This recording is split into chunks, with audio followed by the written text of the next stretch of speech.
اعوذ باللہ من الشیطان الرجیم بسم اللہ الرحمن الرحیم ربی یسر ولا تعسر وتمم بالخیر۔ سب سے پہلے آپ سے ریکویسٹ ہے کہ اگر آپ نے ابھی تک اس چینل کو سبسکرائب نہیں کیا تو اسے سبسکرائب کریں، لائک کریں، شیئر کریں اور بیل آئیکن کا لازمی پریس کریں تاکہ آپ کو ہر نئی آنے والی ویڈیو کا نوٹیفیکیشن موصول ہو سکے۔ جزاک اللہ۔ آج میں جس موضوع پر بات کروں گا وہ ہے آپ نے اپنی قبر اور آخرت کے لیے ابھی سے کیا تیاری کی ہے۔ جب موت آئے گی تو یقین جانیں کہ کچھ بھی کام نہ آئے گا۔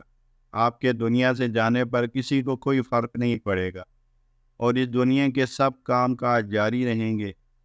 آپ کی ذمہ داریاں کوئی اور لے گا، آپ کا مال وارثوں کی طرف چلا جائے گا اور آپ کو اس مال کا حساب دینا ہوگا۔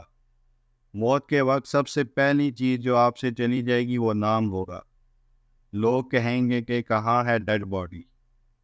جب وہ جنازہ پڑھنا چاہیں گے تو کہیں گے کہ جنازہ لائیں۔ جب دفن کرنا شروع کریں گے تو کہیں گے کہ میت کو قریب کر دیں۔ آپ کا نام ہرگز نہ لیا جائے گا۔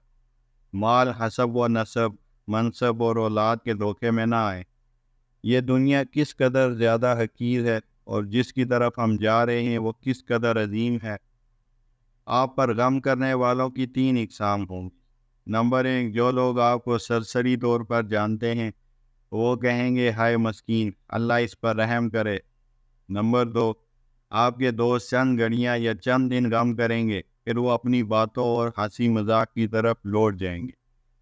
اور نمبر 3، آپ کے گھر کے افراد کا غم گہرا ہوگا۔ وہ کچھ ہفتے، کچھ مہینے یا 1 سال تک غم کریں گے اور اس کے بعد وہ آپ کو یادداشتوں کی ٹوکری میں ڈال دیں گے۔ لوگوں کے درمیان آپ کی کہانی کا اختتام ہو جائے گا اور آپ کی حقیقی کہانی شروع ہو جائے گی اور وہ آخرت ہے۔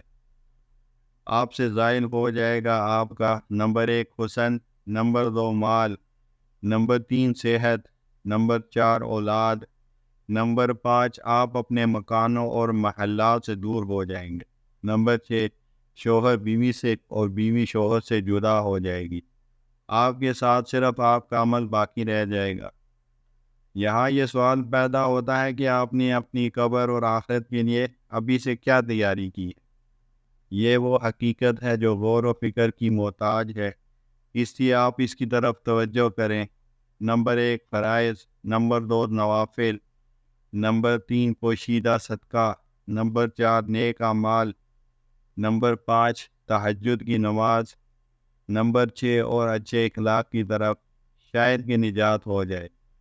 مرنے والے کو اگر دنیا میں واپس لوٹایا جائے تو وہ صدقہ کرنے کو ترجیح دے گا، جیسا کہ اللہ تعالیٰ کا فرمان ہے سورۃ المنافقون میں ہے، ربی لو آخرتانی الی اجل قریب فاصدق، اے میرے رب تو نے مجھے قریب مدت تک مہلت کیوں نہ دی کہ میں صدقہ کرتا۔ وہ یہ نہیں کہے گا کہ میں نماز ادا کر لوں یا میں روزہ رکھ لوں یا میں حج اور عمرہ کر لوں۔ علماء کہتے ہیں کہ میت صرف صدقے کا ذکر اس سے کرتی ہے کیونکہ وہ اپنی موت کے بعد اس کے عظیم اثرات دیکھتی ہے، لہذا زیادہ سے زیادہ صدقات و خیرات کریں۔ اور بہترین چیز جس کا آپ ابھی صدقہ کر سکتے ہیں وہ آپ کے وقت میں سے 10 سیکنڈ ہے۔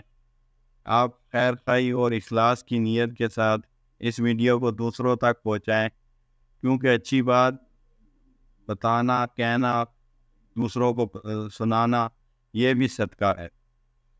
اگر آپ اس ویڈیو کے ذریعے لوگوں کو یاد دہانی کروانے کی کوشش کریں گے تو قیامت کے دن اسے اپنے ترازو میں پائیں گے۔ وَذَكِّرْ فَإِنَّ الذِّكْرَىٰ تَنفَعُ الْمُؤْمِنِينَ، سورہ ذاریات کی آیت ہے۔ اور نصیحت کیجیے کیونکہ یقیناً نصیحت ایمان والوں کو نفع دیتی ہے۔ اللہ تعالی ہمیں اس پر عمل کی توفیق عطا فرمائے۔ وآخر دعوانا الحمد للہ رب العالمین۔